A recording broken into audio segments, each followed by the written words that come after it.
ਬਿਸਮਿਲ੍ਲਾਹਿਰਰਹਿਮਾਨਿਰਰਹੀਮ अस्सलाम वालेकुम ਦੋਸਤੋ, ਤੁਸੀਂ ਦੇਖਦੇ ਪਏ ਹੋ ਲੁੱਡਨ ਪੰਜਾਬ ਟੀਵੀ ਤੇ ਮੈਂ ਤੁਹਾਡਾ ਮੇਜ਼ਬਾਨ ਮੁਹੰਮਦ ਅਹਿਮਦ। ਜਨਾਬ ਵੀਰਾਂ ਵਾਸਤੇ ਭਰਾਵਾਂ ਵਾਸਤੇ ਹਮੇਸ਼ਾ ਜਨਾਬ ਅੱਛਾ ਔਰ ਸੁਥਰਾ ਜਾਨਵਰ ਲੈ ਕੇ ਆਈਦਾ ਹੈ ਔਰ ਸੋਹਣੇ ਹਬੀਬ ਦੇ ਸਦਕੇ ਨਾਲ ਜਨਾਬ ਕਦੇ ਵੀ ਜਾਨਵਰ 'ਚ ਕੋਈ ਐਬ ਕੋਈ ਨੁਕਸ ਕੋਈ ਵੀ ਰੌਲਾ ਹੋਵੇ ਉਹ ਜਨਾਬ ਜਾਨਵਰ ਆਪਾਂ ਲਾਉਂਦੇ ਹੀ ਨਹੀਂ ਦੇ। ਹਰ ਚੀਜ਼ ਤੋਂ ਪਾਕ ਔਰ ਸੁਥਰਾ ਜਾਨਵਰ ਲੈ ਕੇ ਆਈਦਾ इंशाअल्लाह अल्लाह के हुक्म नाल। अल्लाह ताला की ज़ात जड़ी है वो आपदा करम करे लैन वालियां ते भी और जनाब देन वालियां ते भी अपना फजल करे। ए जनाब जानवर वेखना है माशाअल्लाह, पहला सुबह सुई है और जनाब कद कबाड़ा वेखना है, जर्सी क्रास है माशाअल्लाह। वैड़ की खूबसूरती बड़ी है, अख वेखनी जनाब माशाअल्लाह और खूबसूरती वेखनी वैड़ कोले कि वैड़ कोले खूबसूरती बहुत है। बाकी जनाब देखो किंदे नसीब च होंदी है दुध जड़ा वो जनाब 18-20 लीटर प्लस है माशाअल्लाह। और बाकी है मेरे वीर वेखते पे ने कि हवाने दे विचों एक सूत्र का भी जनाब फर्क नहीं है किसी पासे, इक्को जिहा हवाना वा माशाअल्लाह। और वैड़ बरीकियां दे विच दुध देने वाली है।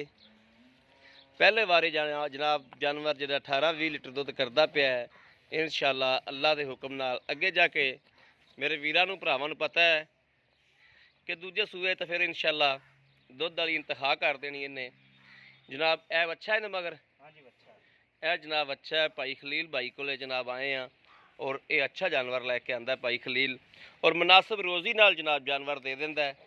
बाकी ए जनाब मेरे वीर वेख लैन थन थून हर चीज़ कद कुद चंगा वैड़ कोले माशाअल्लाह। और अल्लाह के हुक्म नाल इंशाअल्लाह इन्हां रोज़ियां दे विच दुध की बड़ी शिद्दत नाल जनाब दुध की जरूरत होंदी है।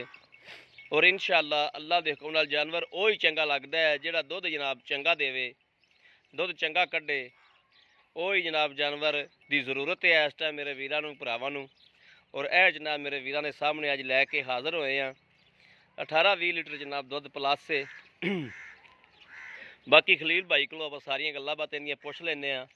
थन वाना मेरे वीरां ने वेख लेना आप, विरला वुरला जनाब पूरियां ने और थन की वंड जड़ी वो बड़ी सोहनी है माशाअल्लाह। हर पासों सुथरा वाना माशाअल्लाह और सुथरा जानवर है। हर पासों मेरे वीरा तसल्ली करनी, किसी पासों गां नूं जनाब ये नहीं है भी गां जनाब कुछ ही लगती हो। हुसन वैड़ कोले पूरा हवाने की जनाब चारा नुकरां तो पूरी है माशाअल्लाह। हवाना इंज जिवें जनाब मंजी के चार पावे खड़े होंदे ने। बाकी खलील भाई को आप सारिया जनाब गल्लां बातां पुछने आ कि दुध किन्ना चवा के दे सकते हैं और किन्ना मुल है। आओ भाई खलील माड़ा जा। अस्सलाम वालेकुम जी। भाई खलील की हाल है? ठीक ठाक हो? भाई खलील जी आप वैड़ विखाई आप अपनी जर्सी वैड़ जी इन सूई नूं किन्ने कु दिहाड़े हो गए? 10 दिहाड़े हो गए। ते ਇਹ ਭਾਈ ਖਲੀਲ ਜਿਹੜਾ ਸੂਆ ਕਿੰਨਵਾ ਸੂਈ ਹੈ? ਇਹ ਪਹਿਲਾ ਸੂਈ ਮੂੰਹ ਤੋਂ ਚਾਰ ਦੰਦ ਹੈ। ਠੀਕ ਹੋ ਗਿਆ। ਆਪਾਂ ਵੀਰਾਂ ਨੂੰ ਭਰਾਵਾਂ ਨੂੰ ਇੱਥੇ ਆਇਆਂ ਨੂੰ ਜਿਹੜਾ ਅਗਲਾ ਬੰਦਾ ਇੱਥੇ ਆਵੇ ਤਾਂ ਆਪਣੀ ਅੱਖਾਂ ਸ਼ਰਮਿੰਦਾ ਨਾ ਹੋਣ। ਰੋਜ਼ਿਆਂ ਦਾ ਮਹੀਨਾ ਹੈ, ਗਰਮੀ ਬੜੀ ਹੈ, ਰੋਜ਼ੇ ਨਾਲ ਅਗਲਾ ਬੰਦਾ ਆਵੇ ਤਾਂ ਅੱਗੋਂ ਆ ਕੇ ਤੇ ਨਿਕਲੇ ਕੁਛ ਹੋਰ। ਇਹ ਗੱਲ ਹੁੰਦੀ ਮਾੜੀ। ਠੀਕ ਹੈ, ਰੋਜ਼ੇ ਨਾਲ ਘਰੋਂ ਉਹਨਾਂ ਆਪਾਂ ਨਿਕਲਣਾ ਬੜਾ ਔਖਾ ਹੈ। ਗੱਲਾਂ ਉਹ ਕਰਨੀਆਂ ਨੇ ਜਿਹੜੀਆਂ ਸੱਚੀਆਂ ਹੋਣ, ਬੰਦੇ ਨੂੰ ਘਰੇ ਬੈਠੇ ਨੂੰ ਵੀ ਪਤਾ ਲੱਗੇ ਵੀ ਆਹ ਗੱਲਾਂ ਨੇ, ਇੱਥੇ ਐ ਵੀ ਪਤਾ ਲੱਗੇ ਵੀ ਉਹੀ ਗੱਲ ਹੈ। ਇਹ ਤਾਂ ਗਾਂ ਦਾ ਭਾਂਡਾ ਹੀ ਦੱਸਦਾ ਪਿਆ ਜੀ ਯਾਰ ਬੰਦੇ ਨੂੰ। ਜੀ ਬਿਲਕੁਲ ਠੀਕ ਗੱਲ ਹੈ, ਗਾਂ ਦਾ ਭਾਂਡਾ ਹੀ ਦੱਸਦਾ। ਤੁਹਾਡੀ ਗੱਲ ਬਿਲਕੁਲ ਬਜਾ ਹੈ। ਇਹਦੇ ਕੋਲੋਂ ਆਪਾਂ ਜਿਹੜਾ ਆਪਣਾ ਵੀਰ ਆਵੇ ਦੋ ਟਾਈਮ ਦੀ ਦੁੱਧ ਚੁਆਵਣ ਨੂੰ ਤੇ ਆਪਾਂ 12 ਕਿਲੋ ਇਹਨੂੰ ਟਾਈਮ ਦਾ ਚੁਆ ਸਕਦੇ ਹਾਂ। ਠੀਕ ਹੋ ਗਿਆ। 12 ਤੋਂ 13 ਕਿਲੋ ਟਾਈਮ ਦਾ, ਲੇਕਿਨ ਉਹ ਗੱਲਾਂ ਨਹੀਂ ਆਪਣੇ ਕੋਲੇ। ਆਪਾਂ 18 ਤੋਂ 20 ਲੀਟਰ ਦੀ ਗਾਰੰਟੀ ਦੇਵਾਂਗੇ। ਅਗਲਾ ਗੜਵੀ ਮਾਰ ਲਵੇ ਦੋ ਟਾਈਮ ਆਪਣੀ ਗਾਂ ਚੋ ਲਵੇ, ਦੋ ਚੋ ਲਵੇ। ਠੀਕ ਹੈ। ਅੱਛਾ मेरा वीर भरा ਜਿਹੜਾ ਇੱਥੇ ਆਵੇ ਰਫਤਾਰੀ ਸ਼ਹਿਰੀ ਉਹਨੂੰ ਮਿਲੇਗੀ? ਬਿਲਕੁਲ ਜੀ, ਮੁਸਲਮਾਨ ਆ ਆਪਣਾ ਹੱਕ ਬਣਦਾ। ਮੈਂ ਜਿਹੜੀ ਗੱਲ ਕੀਤੀ ਚੰਗੀ ਹੁੰਦੀ ਨਾ ਜੀ। ਠੀਕ ਹੋ ਗਿਆ। ਇਹਦਾ ਜਿਹੜਾ ਮੁੱਲ ਹੈ ਮੁਨਾਸਬ ਜਿਹਾ ਜਿਹੜਾ ਆਪਾਂ ਲੈਣਾ ਹੈ ਬਿਲਕੁਲ ਹੀ ਮੁਨਾਸਬ ਹੈ ਮੁੱਲ। ਹਾਂ, ਕੋਈ 3 ਲੱਖ ਨਹੀਂ, ਕੋਈ 320 नहीं। हाँ, 2,65,000 रुपए की ਆਪਾਂ ਗਾਂ ਦੇਵਾਂਗੇ। ਬਿਲਕੁਲ ਹੀ ਮਕੂਲ ਮੁੱਲ ਹੈ। ਬਿਲਕੁਲ ਮਕੂਲ ਮੁੱਲ। ਹਾਂਜੀ, ਤੁਹਾਨੂੰ ਪਤਾ 20 ਲੀਟਰ ਵਾਲੀ ਗਾਂ ਦਾ ਕੀ ਮੁੱਲ ਹੁੰਦਾ। ਬਿਲਕੁਲ ਠੀਕ ਹੈ। 2 ਲੱਖ ਬਾਹਰ ਮੁੱਲ ਕਰਦੇ ਨੇ ਲੋਕ। ਹਾਂ ਕਰਦੇ ਨੇ, ਬਹੁਤ ਕਰਦੇ ਨੇ। ਹਾਂਜੀ, 2,65,000 ਦੀ ਆਪਾਂ ਗਾਂ ਦੇਵਾਂਗੇ। ਇਹਦੇ ਵਿੱਚੋਂ ਜੀ ਪਿਆਰ ਮੁਹੱਬਤ ਵਾਲੀ ਗੱਲ ਤੇ ਮੈਂ ਛੱਡੀ ਨਹੀਂ, ਲੇਕਿਨ 1,000 2,000 ਦਾ ਹੋ ਜਾਏਗਾ। 1,000 2,000 ਦਾ ਹੋ ਜਾਏਗਾ। ਠੀਕ, ਬੜੀ ਮਿਹਰਬਾਨੀ ਜਨਾਬ। ਲਓ ਜੀ ਜਨਾਬ, ਗੱਲਾਂ ਬਾਤਾਂ ਭਾਈ ਖਲੀਲ ਨੇ ਬੜੀਆਂ ਸੁਥਰੀਆਂ ਤੇ ਚੰਗੀਆਂ ਹੀ ਕੀਤੀਆਂ ਨੇ ਅੱਜ ਜਨਾਬ। ਦਿਲ ਲੱਗੀਆਂ ਨੇ ਮੇਰੇ ਵੀ, ਔਰ ਉਮੀਦ ਹੈ ਕਿ ਮੇਰੇ ਭਰਾਵਾਂ ਦੇ ਵੀ ਦਿਲ ਲੱਗੀਆਂ ਹੋਣਗੀਆਂ ਇਨਸ਼ਾਅੱਲਾ ਸੋਹਣੇ ਹਬੀਬ ਦੇ ਸਦਕੇ ਨਾਲ।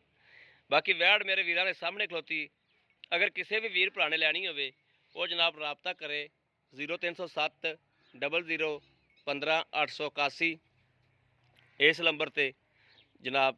WhatsApp ਵੀ ਬਣੀ ਹੋਈ ਹੈ ਔਰ 24 ਘੰਟੇ ਰਾਬਤਾ ਜਨਾਬ ਜਿਸ ਟਾਈਮ ਮਰਜ਼ੀ ਮੇਰੇ ਵੀਰ ਕਰ ਸਕਦੇ ਨੇ। ਬਾਕੀ ਉਮੀਦ ਕਰਾਂਗੇ ਜਨਾਬ ਸਾਡੀ ਅੱਜ ਵਾਲੀ ਵੀਡੀਓ ਮੇਰੇ ਭਾਈਆਂ ਨੂੰ ਪਸੰਦ ਆਈ ਹੋਵੇਗੀ। ਪਸੰਦ ਆਵੇ ਜਨਾਬ ਚੈਨਲ ਨੂੰ ਸਬਸਕ੍ਰਾਈਬ, ਕਮੈਂਟ, ਲਾਈਕ, ਸ਼ੇਅਰ ਜ਼ਰੂਰ ਕਰਨਾ ਹੈ ਤਾਂ ਕਿ ਤੁਹਾਡਾ ਵੀਰ ਮਿਹਨਤ ਕਰਕੇ ਅੱਛੇ ਤੋਂ ਅੱਛਾ ਜਾਨਵਰ ਹਮੇਸ਼ਾ ਦੀ ਤਰ੍ਹਾਂ ਲੈ ਕੇ ਹਾਜ਼ਰ ਹੁੰਦਾ ਰਹੇ। ਬਾਕੀ ਇਸ ਵੀਡੀਓ ਤੋਂ ਆਪਣੇ ਵੀਰ ਨੂੰ ਦੇਣੀ ਇਜਾਜ਼ਤ। ਅੱਲਾ ਨਿਗਹਿਬਾਨ। ਪਾਕਿਸਤਾਨ ਜ਼ਿੰਦਾਬਾਦ।